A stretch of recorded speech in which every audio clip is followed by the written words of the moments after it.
everywhere. We're constantly being encouraged to, listen to voices outside of your friends and your family. Do you think it's fair to think of Talkback and the listenership as an aspect of that, in terms of people listening in to hear the opinions and the stories and the narratives and the thoughts of people they fundamentally just don't know? They don't know, and also may not agree with. Yeah. Talkback is described as the backyard fence, where neighbours come together and chat and have. But I'm not sure if the backyard fence analogy stands up as much as it used to, because I think now people are used to hearing a wider range, for all the reasons I was just explaining. There's a wide range of opinions.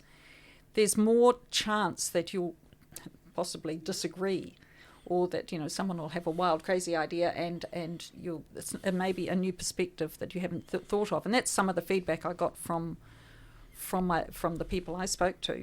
A lot of them didn't actually agree with what they heard, or didn't agree with the callers rather, and sometimes not. They didn't agree with the host. In a way, that gave them incentive to listen. Yeah, one of my listeners was a woman in her early 30s. She worked with rangatahi youth and college-age youth, and she was quite a liberal woman in terms of politically. She was a great listener to Leighton Smith, who's no longer on air, but he was, on ZB for a long time, for something like 30 years. And, clearly sort of quite right wing. She said she listened because she wanted to hear how he and the callers, the people he put through, how did they come to the decisions or the reasoning? What was their reasoning? How did they come up with their ideas? And I mean, another listener said, this listener was quite left of centre, and he was saying, I want to know the enemy. He said, I listen so I can know the enemy. So it's not, you're not listening to Talkback by choosing to listen to a particular Talkback show or host. You're not saying I agree with them. The echo chamber may be going on, but it's the caller and the host are in the echo chamber. The listener's on the outside of the echo chamber. You don't watch film or television that you don't enjoy to prove to yourself that you don't enjoy it. But for some reason, within the Talkback environment, some people do engage with the product that they know they're likely to not agree with. And there's another interesting aspect to that, and that was one of my producers talked about the comfort of consistency. And what he was referring to there was sometimes you get people who, and the woman I was talking about earlier, the teacher, he sort of described someone like that turning on, say, to Leighton Smith one morning and finding out that he's supporting the Green Party would have been absolutely discombobulating for her, and it would have made her feel uncomfortable. They actually get used to the people who disagree with what they're hearing, but they keep listening.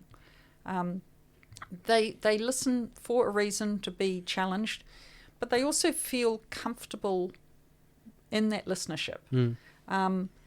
One of the reasons is if you're listening to someone and you disagree with them, it vindicates where you come from, because you know that they're completely at opposite ends of the socio-political continuum from you. Yeah, it's interesting that there's a range between, some people will listen to a show, a station, whether it's politics or, it might just be sports, because it's comfortable and they know that the person that they're listening to, the callers that they're listening to, are going to be speaking their language, and they're happy to just engage with that sort of familiar community.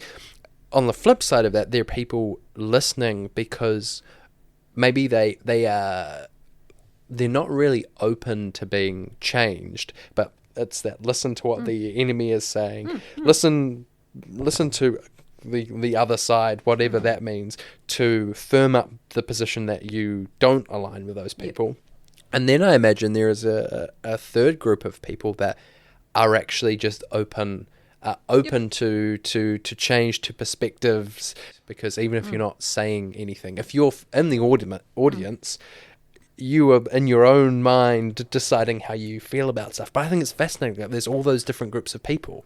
Well, it's, I suggest in my thesis that Talkback is a spectator sport, and the listener is the spectator. and they're watching it. They're watching the game that's going on between the host and the caller.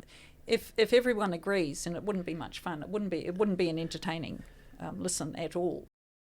Thanks for watching this episode preview from Season 3 of PhD Unpacked. For full episodes, find us on Spotify, Apple Podcasts, and all other listening platforms.